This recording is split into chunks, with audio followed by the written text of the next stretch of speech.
So we're going to go through the best exercise for prolapse and bladder leaks without doing Kegels. We're going to talk about some of the things that are common things that we need to look at that most doctors don't look at, as that can be creating some of these issues. And we're going to go into some of the exercises as well that can definitely help, because we don't want to let these embarrassing moments stop you from living. And we have Natalie here, who is our pelvic floor specialist. And Natalie, why don't you tell us a little bit about yourself? Yeah, so I started working with Stephanie this past July. And I've been working in orthopedics, but also in pelvic floor physical therapy. And so I just had the opportunity in school to do a pelvic floor rotation and learn a lot more about just like the disparity that women face when it comes to pelvic floor issues. Thankfully, I feel like we are turning a corner and it is becoming more talked about and more popular, which is great. But just like Stephanie said, there's a lot of misinformation out there, and just old information that is still being used as current and present and accurate. And so in my opportunity of being able to do that clinical rotation and really just learn all of the other tools that aren't being utilized, I just knew that I wanted to be in this field, and help women overcome these issues that they're told are just normal with aging. Yeah, I mean, it's really sad. We had a patient that was in, who should be on here tonight, and she just had a baby probably like 8 months ago. From yesterday. Oh gosh. I'm doing posterior operative. Make it nice and easy. Hello. I'm practicing cross. We can. I should do something, but right now I'm practicing to. It looks like First on, if you could I was gonna say, it looks like mute. Maritza. I don't know how to mute it, but anyway, but she literally was like, "Oh yeah, I leak. Like it's just what happens as you had kids." And I've been doing Kegels, and I'm like, "Well, how's the Kegels been helping you?" And she's like, "Well, they really haven't." I'm like, "I'm not surprised." She goes, "But isn't that what you're supposed to do?" And I'm like, "No, not necessarily." And so that's some of the things that we'll be talking about here is just kind of debunking the myths and explaining a little bit about what's going on. So what we're going to learn today is how to take care of leaking when you run, jump, sneeze, or cough, how to solve leaking naturally. There's a lot of things that you can do. I always say the body's very resilient if you understand how it all works. Why surgery and testing doesn't always help to get to the source of the problem, why Kegel exercises are not the only answer, and 2 exercises that we're going to go through today to start getting you some results. And then just kind of what other healthcare providers miss in treating some of these conditions.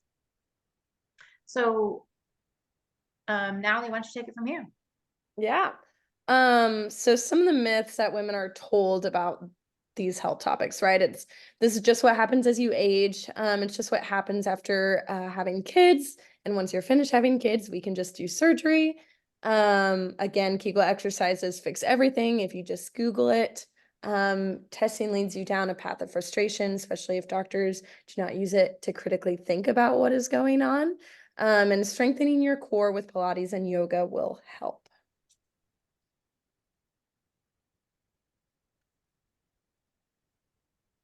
All right. So before we dive much deeper, I wanted to actually just dive into a little bit of anatomy of the pelvic floor. Because we always say pelvic floor. What does that actually mean? So the pelvic floor is actually made up of 3 muscles that sit in and around the pelvis, which include your hip rotators and also some of your glute muscles.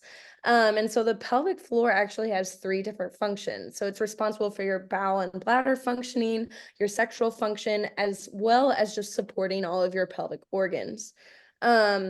Additionally, something that I always tell my patients and something that I just wanted to touch on since I just mentioned it that next slide is the fact that the hip rotators and the glute muscles, because they're part of your pelvic floor, That's a key reason why pelvic floor PTs also look at your hip mobility and not just do an internal pelvic floor exam during an evaluation. Because if I just did an internal pelvic floor exam, I wouldn't be getting the full picture of what your body looks like and what your body needs in order to overcome the symptoms that you're dealing with.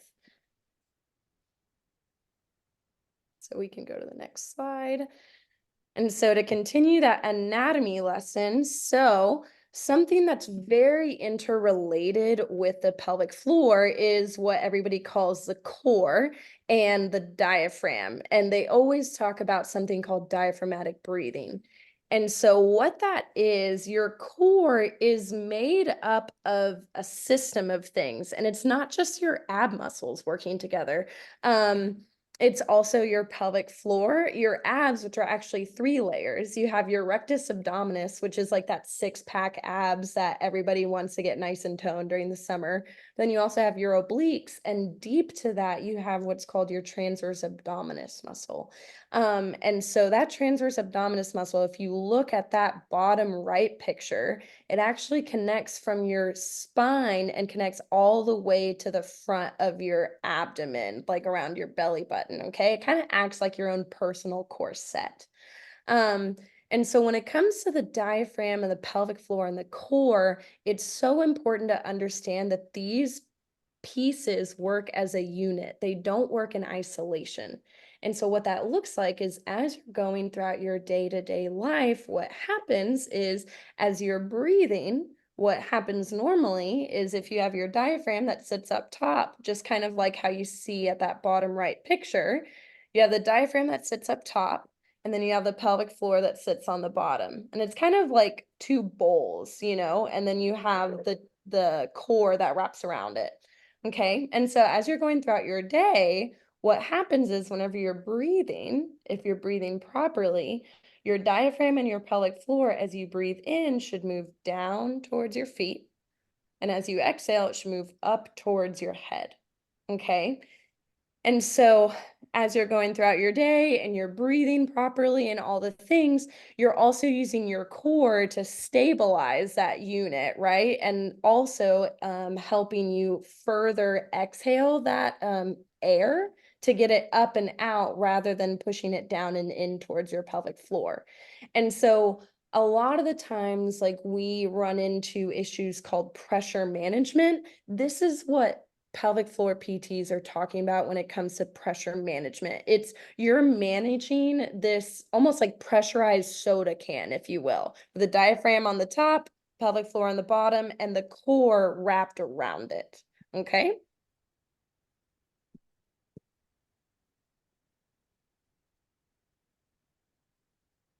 Okay.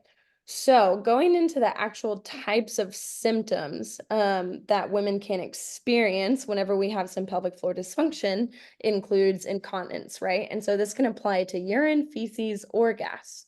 But there are a couple different types of incontinence. There's that stress incontinence, which involves involuntary urine loss with a change in intra-abdominal pressure. Just like sneezing, coughing, laughing, running or jumping, or even weightlifting. Okay. Then you also have urge incontinence. So that's the involuntary urine loss immediately preceded by a sudden urge to urinate. So think of like if you're turning the key into your door to get into your house, and then you open the door, all of a sudden you're just like, holy crap, I need to go to the bathroom right now. And if I don't make it, I'm going to pee myself. Like that is that kind of urge incontinence that women can experience. And then you also have mixed incontinence, which is essentially just a combination of both of those. And so some of the risk factors for these symptoms include age, pregnancy, childbirth, menopause or hysterectomy, and obesity. And so some of the causes of incontinence and the contributing factors includes poor posture and or positioning, poor pressure management, kind of like what I talked about earlier, a lack of core coordination, pelvic floor tension, poor force absorption, and a combination of all of the above. And so before we move on to the next slide, I kind of want to talk a little bit about that poor posture and positioning. So a lot of the times, especially after pregnancy, whenever a woman's pregnant, right, like our bellies grow a lot, right? And so as a result, your pelvis tilts forward, right? And your ribs actually kind of flare outward. So if I were to stand up, and let me kind of have this better. If I was kind of to show you that, what I essentially look like is this. And so what happens is those muscles in the back get really tight, and then the core that sits here and connects in the front becomes really loose, and it's in a poor position to actually help you manage that pressure system that I was talking to y'all about, okay? And additionally, just like the poor force absorption. So like if you're running or even if you're walking really fast too, I have some patients that do leak with walking. It also contributes to that, because if they're in a poor position and if they're not able to absorb forces properly, their pelvic floor is just taking the brunt of it. But yeah, so that's just something that I wanted to touch on, but we can move on to the next slide. So something that you can actually do for those urge suppression techniques, if that is something that you've struggled with yourself, is actually essentially retraining the bladder. And what I mean by that is that thankfully the bladder is a very trainable organ. It is an organ of habit. And so if we tell our bladder, oh, okay, like if I send a signal to Natalie that I need to go to the bathroom, she's gonna run and, make sure we get there on time, right? We don't want to do that. We want to break that habit. So what we want to do is actually calmly like set our stuff down, whatever it is that we're doing, and calmly make your way to the bathroom, right? Additionally, something that can help is sipping water throughout the day versus chugging water. And then diaphragmatic breathing, which we'll actually talk more about in a couple other slides. It's going to be one of our exercises. And additionally, performing 15 calf raises. So funny enough, the nerves that innervate the pelvic floor also innervate the calf muscles. And so I found that really interesting whenever I learned that in school, in the sense of like doing 15 calf raises can actually calm the pelvic floor down.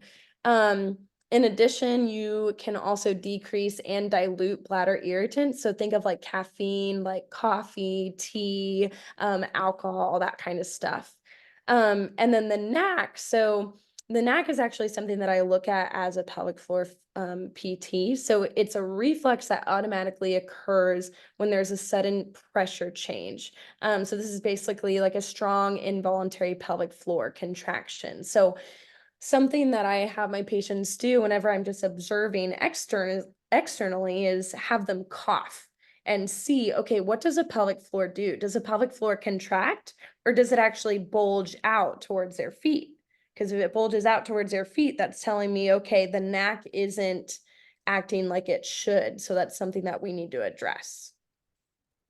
I can tell you, I had a patient that emailed me literally just this week, and I think she came to an event that we had a couple of months ago, and she emailed me back and she goes, "Oh my gosh, I have to tell you, the calf raises really help." And I said that's awesome. But she also said she loved our emails and the education that we provide there. But she tried the 15 calf raises for this, and she said it made a big difference. Mm. All right. Some more information. So when it comes to retraining the bladder, right, and putting good bladder habits into play, something that you can do is, one, voiding every 2 to 3 hours. If you're voiding any sooner than that, that's kind of leaning more towards that urgency, right? And that's something that we want to avoid. So that ends up totaling about voiding 6 to 7 times per day and voiding about 0 to 1 times per night. Additionally, whenever you are going to the bathroom, you want to have a steady stream that lasts for about 6 to 10 seconds. If it's not lasting that long, but you felt like you really did need to actually go to the bathroom, that's telling me that something is off in the sense of like we're probably having that urge incontinence. And so what can happen is if we're not drinking enough water throughout the day, which that next point is to drink about half of your body weight in ounces. So if we're not doing that throughout the day, what can happen is the urine in our bladder can actually become really concentrated. And that in and of itself acts like a bladder irritant. And so it essentially makes the bladder want to empty sooner because the urine is so concentrated. Additionally, good bladder habits to install is one, not going in the shower and also not pushing to start. And I know sometimes people are like, that's so interesting. Why is that? And so what I want to kind of break down is the reason why we don't want to go in the shower is because essentially whenever you go to the bathroom, your pelvic floor muscles should be fully relaxed. Okay?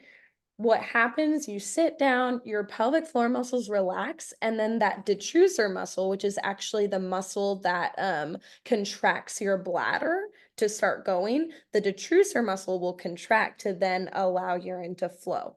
However, when you're standing up in the shower, your pelvic floor muscles aren't relaxed because part of their function, like I said earlier, is to keep you stable and help support your organs, but also help support your body, right?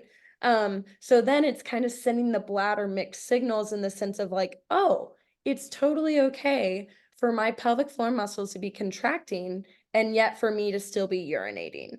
And so then that carries on to like whenever we're exercising, right? And our pelvic floor muscles are contracted and yet the bladder's like, well, no, because like we peed in the shower, so it should be fine here. So that's why the shower is a no-go. And then same with not pushing to start. So again, when you push to start urinating, that is contracting that pelvic floor. Instead, we want to have it relaxed. All right. So when it comes to diaphragmatic breathing, essentially all that means is using that diaphragm muscle that sits under your lungs to facilitate breathing. I know a lot of the times, like obviously we've been breathing for years, right? But a lot of the times I find that most of us aren't doing it properly. We breathe shallowly, we breathe into our chest, or we breathe into our belly. And so essentially what that does is it's not really using the diaphragm like it should, and it's not allowing that diaphragm to move within that full range of motion. And when the diaphragm doesn't move within that full range of motion, the pelvic floor muscles also won't achieve that full range of motion. So what should happen is because that diaphragm sits in those ribs, just like that picture shows, when you take a diaphragmatic breath, your rib cage should expand in a 360-degree manner.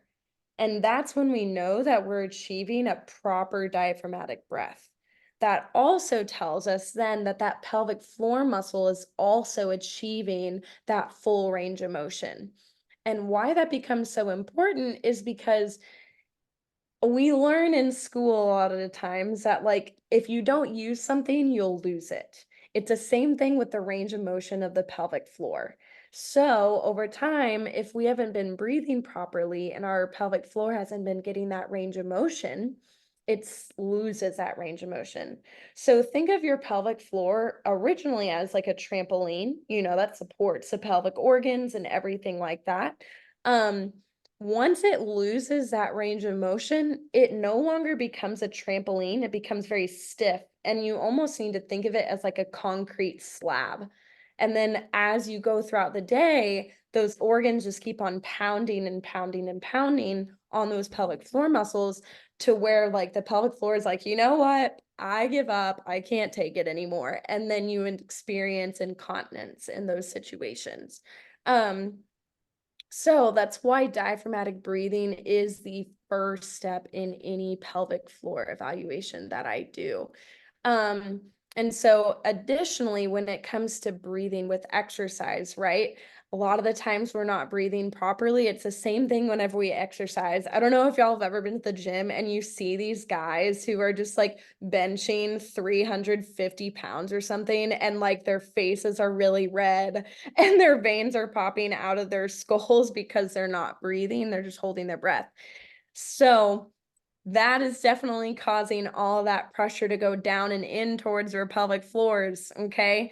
And that's not what we want to do. That's actually something that can cause that incontinence. So what we want to do instead, I always tell my patients to exhale with effort. And why that is because if you remember, if you inhale, the diaphragm and the pelvic floor move down towards your feet. And as you exhale, it moves up towards your head. So when you exhale with effort, you're essentially helping that pelvic floor and helping your core push that air up and out rather than down and in towards your pelvic floor. And so that'll help control that intra-abdominal pressure. About prolapse, because similar thing happens when you have like uterine prolapse where you feel like your organs are kind of falling out of you. So Oh, talk a yeah. little bit about that. Yeah, so it's the exact same thing, right? I tell my patients when it comes to incontinence or even prolapse, both of them are pressure management issues. Okay. I even tell my patients, like, some patients can come to me with like a stage 1 prolapse or stage 3 prolapse. And I even tell my patients, someone with stage 3 prolapse, like they can have a stage 3, but have no symptoms at all. Versus somebody with a stage 1, they have all the symptoms in the world, from pelvic heaviness to the incontinence and just all of that. Like even constipation can also be a symptom of theirs as well. Um, and so when it comes to that prolapse, a pelvic floor physical therapist is never going to be able to get the organs back into place, right? That's not our job, and we're not able to do that. If I was able to do that, I'd be making a lot more money, to be frank. But what I am able to do as a pelvic floor PT is to allow you to live with your prolapse symptom free.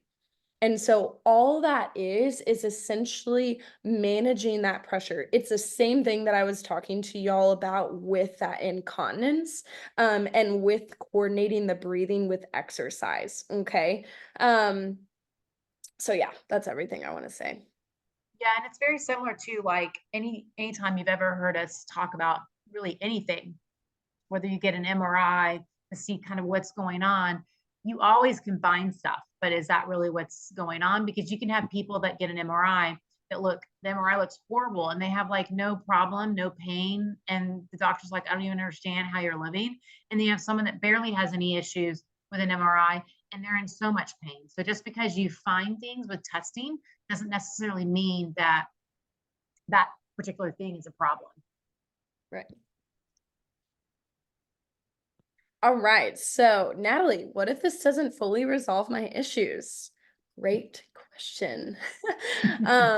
So how do we eliminate this issue? So as a pelvic floor PT, what we would do next then is do an exam and evaluation.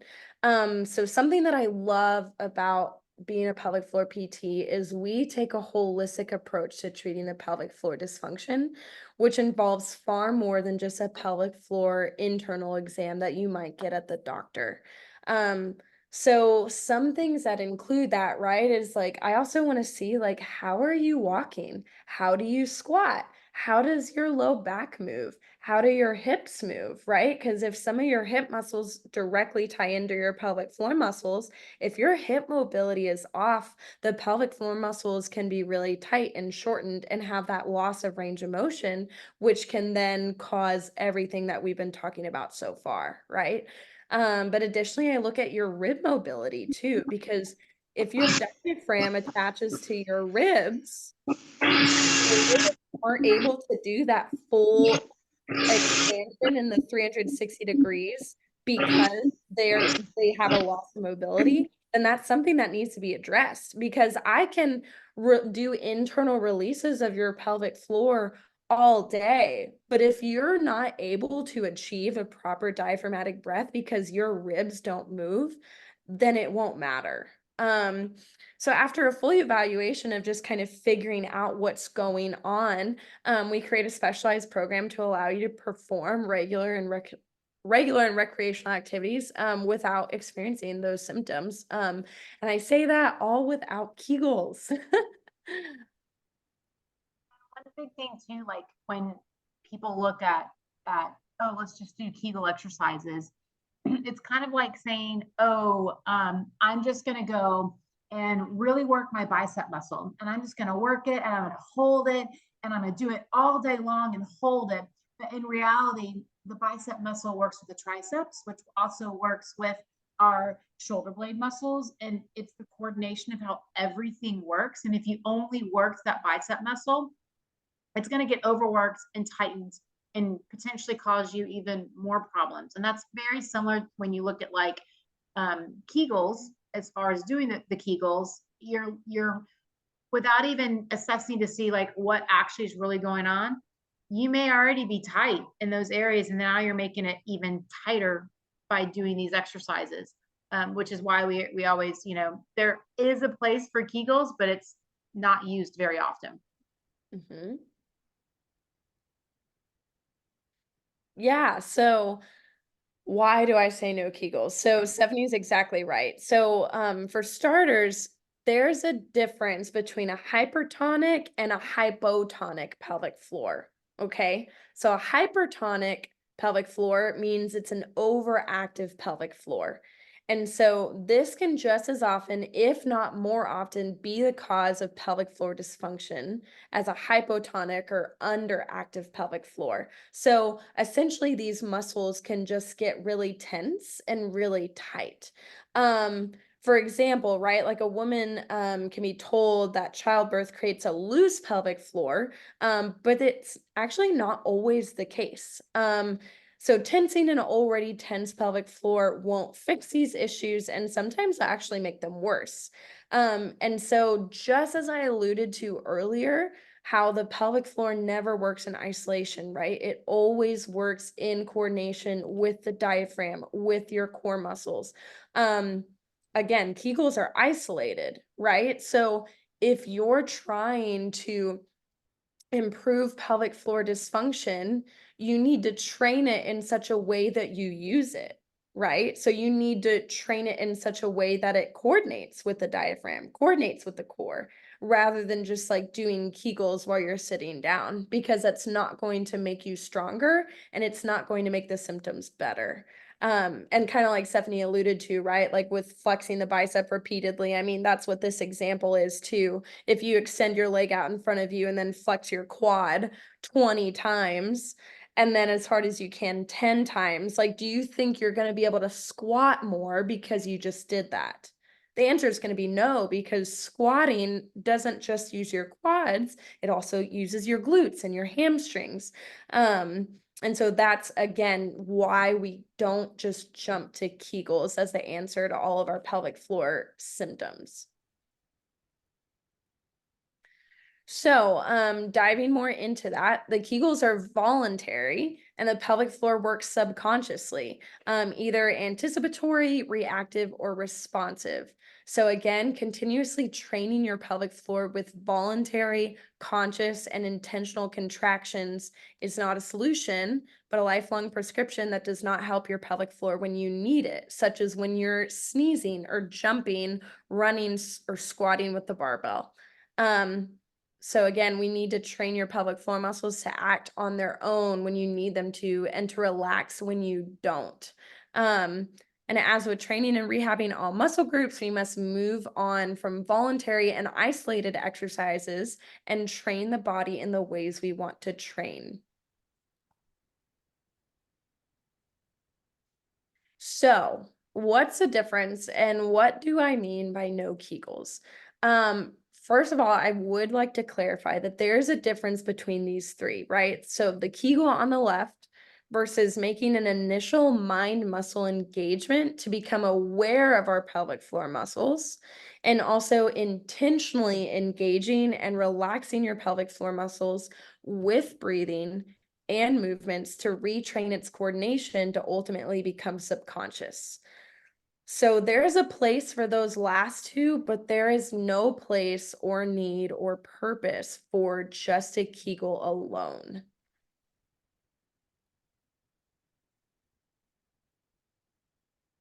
A little bit about like some of the things that you would have surgery with, you know. I know like if they take out the uterus and kind of what can happen when that happens, as well as like the sling, which is one thing that they like to put in. And oh my gosh, would not have that at all. Every time I've had anyone that's ever had anything like that, they wish they never did it. So talk to us a little bit about that. Yeah, so you're absolutely right. I think we did a podcast one time where we talked a little bit about like the mesh, and we said like the mesh is a mess. Yes.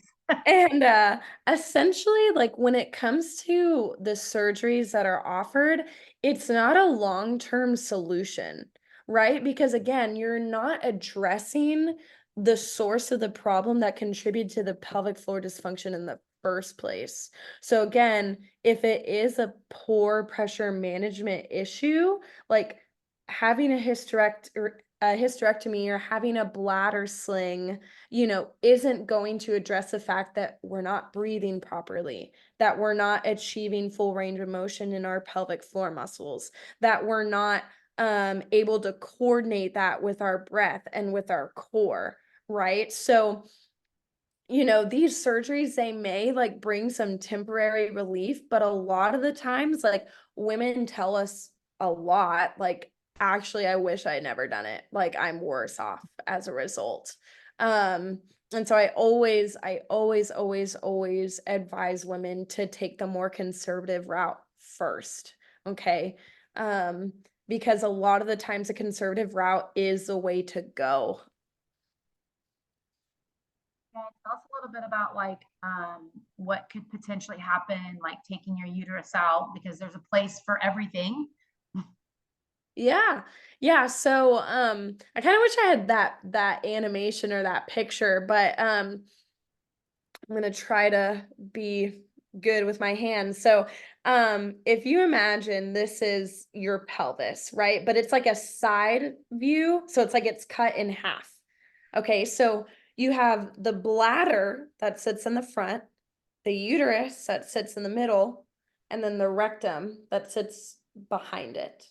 So whenever you get a hysterectomy, what can happen is you remove the uterus, right? And then you just have the bladder and the rectum. Now, unfortunately, the three work together and support each other.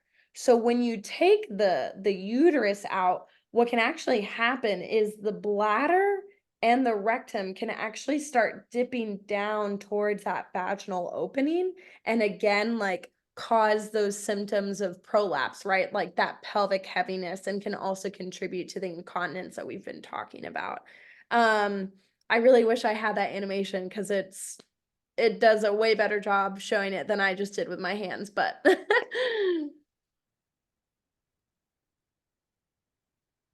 I always love to put this slide in because it really can help people make sense of different categories and how we feel pain.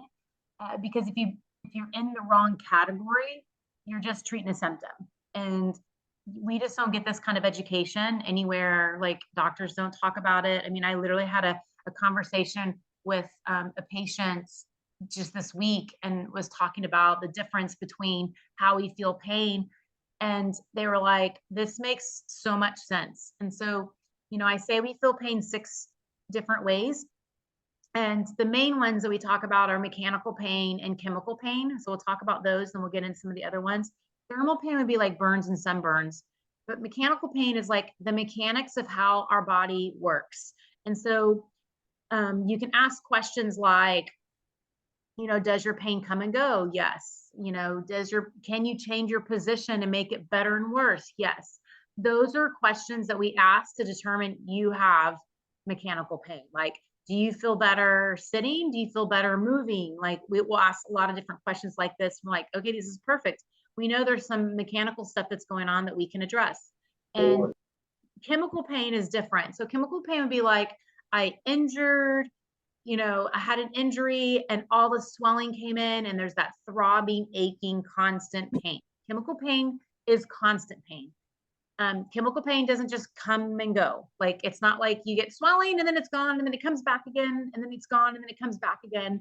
If you're mechanically irritating it, it will come, and then you stay off of it and it feels better, then it goes away, and then you mechanically make it hurt again and it swells. Like, so, but that shows you that that's the mechanics of what you're doing that's creating some of the pain. But chemical pain truly is constant. You can't change your position to make it better and worse. It's that throbbing, aching pain. And how I always like to tell people is like, it's great, like, let's say you had a kidney infection and you get that throbbing, aching pain. The chemicals are going to help take that pain away, but you've got to still address the infection, because that's really what's causing the pain.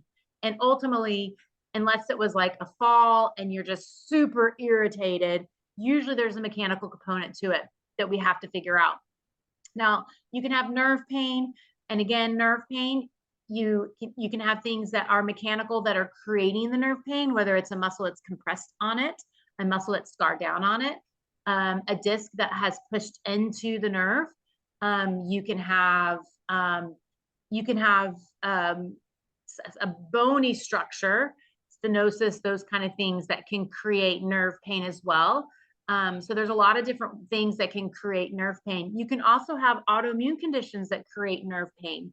And that's just another category that we look into, because if there is an autoimmune response, which there's a lot of people that have a lot of autoimmune responses. I mean, an allergy is an autoimmune response.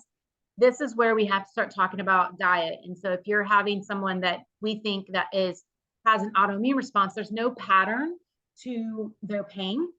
There's no rhyme or reason. Usually when things are mechanical, there's some, there's patterns that we can see that we start going through to figure out what's going on.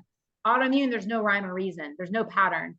We start asking things like, do you get bloated when you eat? Are you fatigued? Are you not sleeping well? Are there foods that you eat that that are healthy that you can't even tolerate, and you know that you can't tolerate it? And we'll start hearing people say, yes, yes, yes, yes. Energy levels are going down, are down. These are all common things with autoimmune type stuff. And so we start addressing like, okay, we've got to start addressing gut issues and getting to someone that can kind of help navigate that piece of it. And then when you get everything balanced again in the body, then those symptoms go away. Other things that you can look at are chronic stress and emotions. These are other categories that we have to look at. Like, we literally have a client in our office right now that we're like, you have a lot of chronic stress and things that have happened in the past that you have to address, because if you don't, it's just going to keep on creating these physical signs and symptoms that you're getting. It doesn't matter what we do orthopedic wise, you have to deal with that chronic stress. Otherwise, you're going to get your symptoms. And I've been through something like this as well. And almost how I describe it is like, you can have this major trauma in your life, and it's kind of like you watched a movie 10 years ago, and all of a sudden today you heard a song and it took you right to a place in that movie that you saw 10 years ago. You can see it and visualize it. Well, that's kind of what happens, is there's things that can trigger those symptoms that happened a long time ago that need to be addressed. And if they don't get addressed, you're going to constantly have your symptoms and spin your wheels. So we find people that have these type of issues as well. But I like to always, when we talk about anything, I like to always go into all these different categories. And I can tell you, the pelvic floor stores a lot of emotions. So you can have things that are happening that you've trained that your pelvic floor is going to respond to, because there might be an emotion that we have to address. So that's a big category that we also have to look into, even in that pelvic floor piece that a lot of times comes out a little bit later as we start understanding the body and seeing how the body responds. What else would you add, Natalie? Yeah, that's something that I'm really glad that you touched on. sometimes, or a lot of the times, people can carry their stress and their tension like in their neck and their shoulders. Um, but a lot of the times too, you can carry your stress and your tension in your pelvic floor.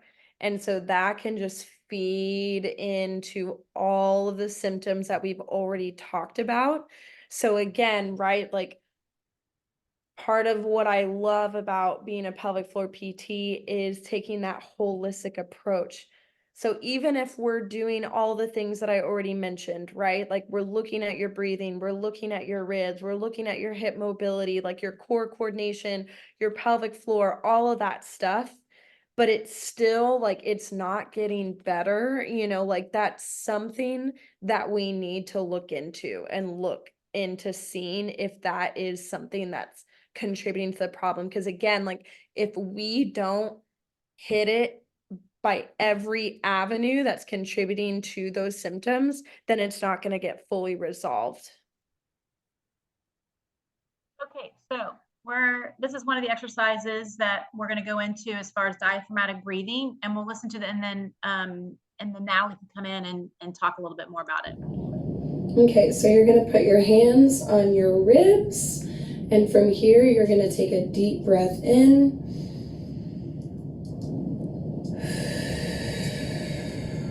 What you want to make sure to do is get full rib cage expansion in all directions. You don't want to breathe in with your shoulders and you don't want to breathe into your belly like. You want to focus on expanding into that rib cage.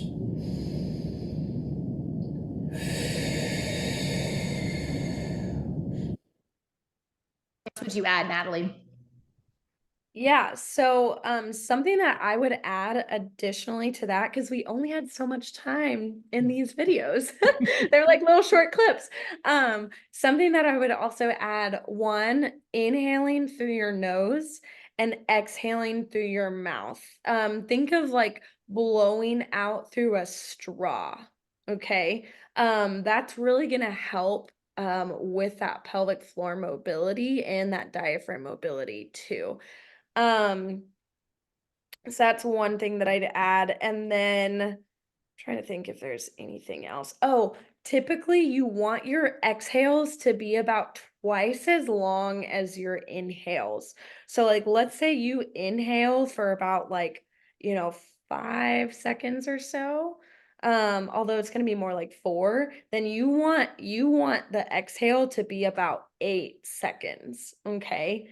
And so again, that's making sure that you get that full rib cage to come back to, because sometimes, and I'll get into this a little bit with like success stories, but sometimes if we're also not able to fully exhale, our ribs can actually get stuck in that inhalation range. Okay. And so when that happens, that can also contribute to all the symptoms that we've talked about. So it's really important to achieve both that full inhale and that full exhale.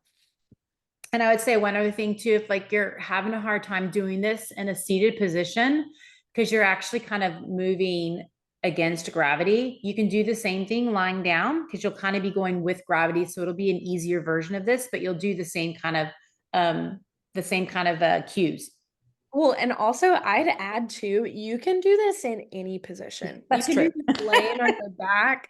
You could do this laying on your side, especially because a lot of the times, like people, they can get rib cage expansion, but maybe they're more limited in the back of their rib cage, right? So then I'd even say, okay, maybe lay on your stomach. And even like I've told patients this before, like you can put something light on your back, like a book or something, and thinking of like inhaling to push that book out of your rib cage, because then that's going to focus on that posterior rib expansion, which is what a lot of people tend to need. Because again, if you think about like poor posture positioning, right? If we have that rib flare in the front and we're like this, right? the air is going to go in the path of least resistance. So if your ribs are already flared out like this and the airs just want to go there rather than everywhere. So I would even try it in different positions. I've had patients on their back, on their side, on their stomach. You could do it on all fours. And yeah, you could even doing it like pushing against a wall. Because that'll get some more of that posterior rib cage expansion, and even like pushing against the wall engages this muscle. It's called your serratus anterior muscle, which also just plays into that pelvic floor and diaphragmatic breath. So yeah, that's another thing. So here is the next exercise on how to help relax the pelvic floor.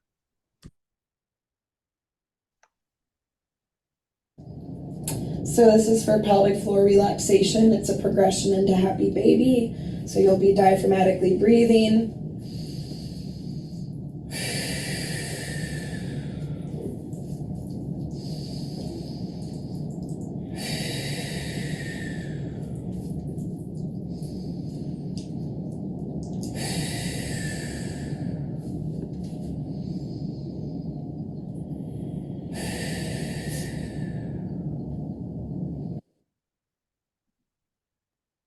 Perfect. So I don't know if that was a little glitchy for y'all. It was a little glitchy on my end, but also my Wi-Fi is not the best, so maybe it's just me.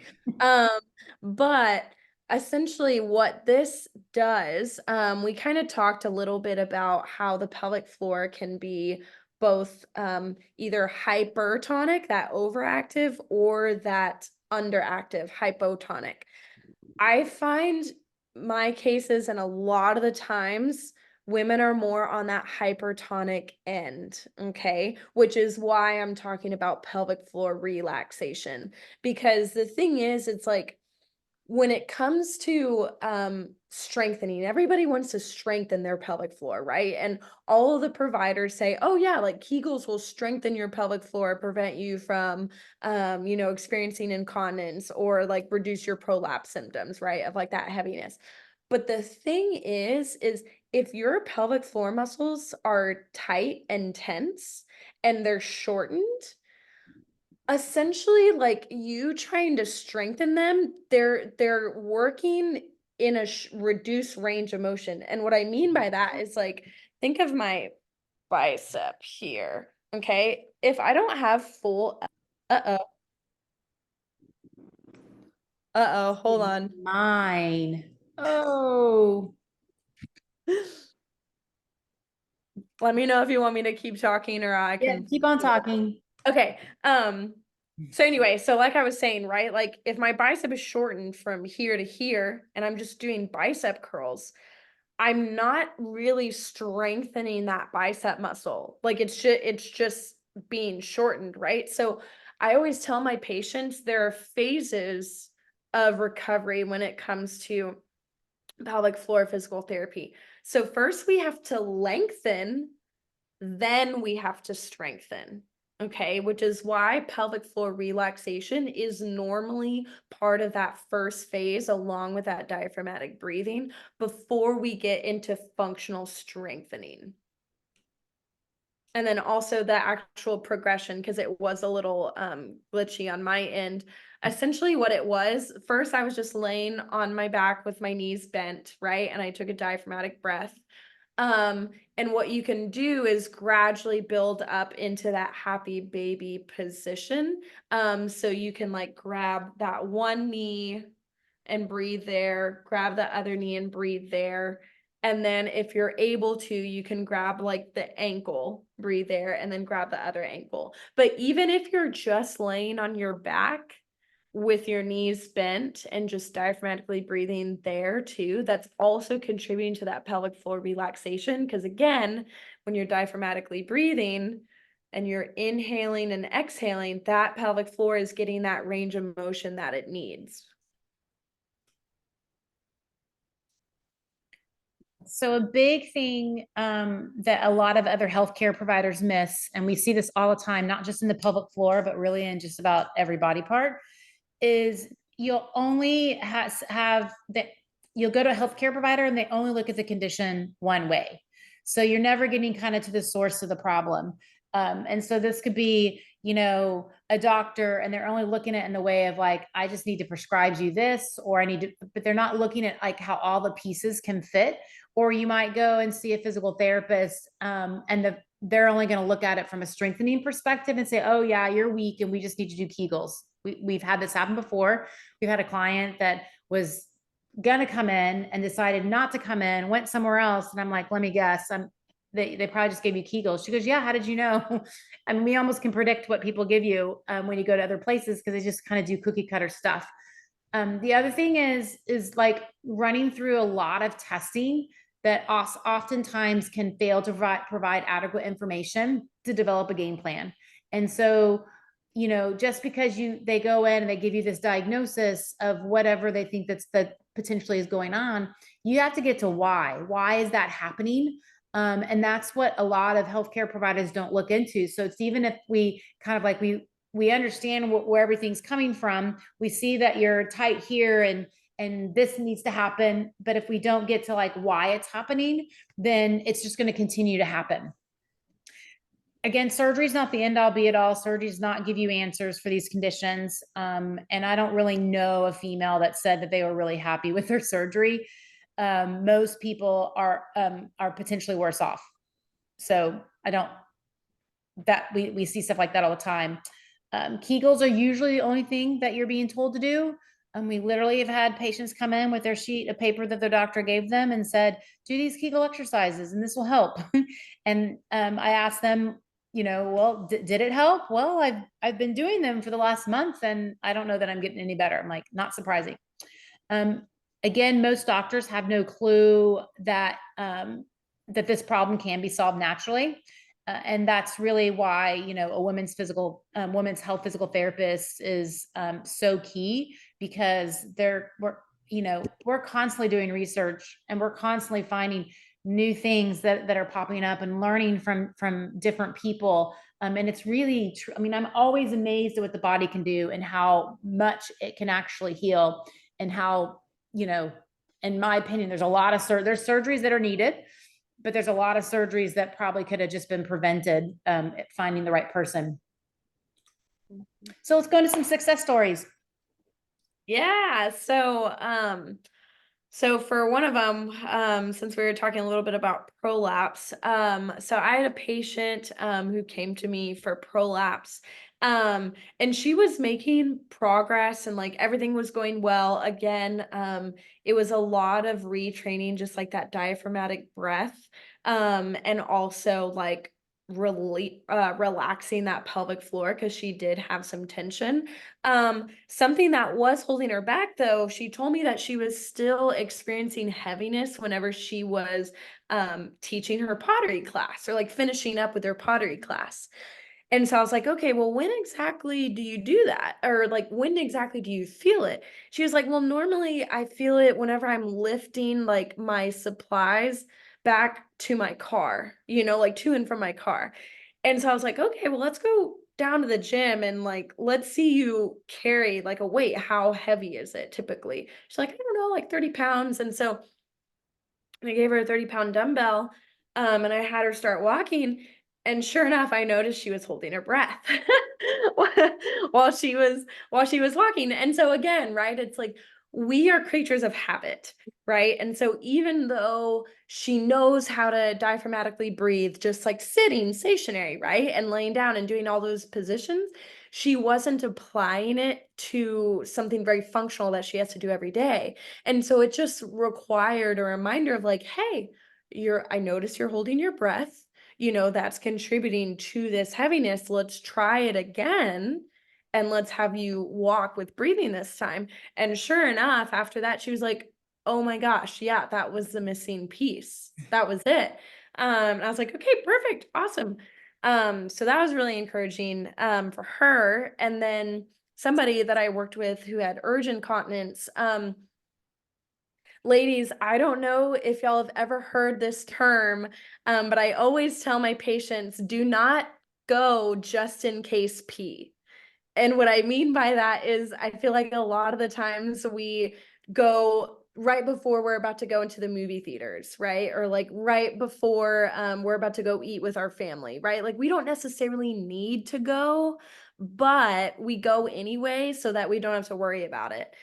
But again, like I talked earlier about how like our bladder is an organ of habit. And so again, what that's telling us is what that's telling the bladder rather is like, oh, that means I should start emptying even though my bladder isn't 100% full.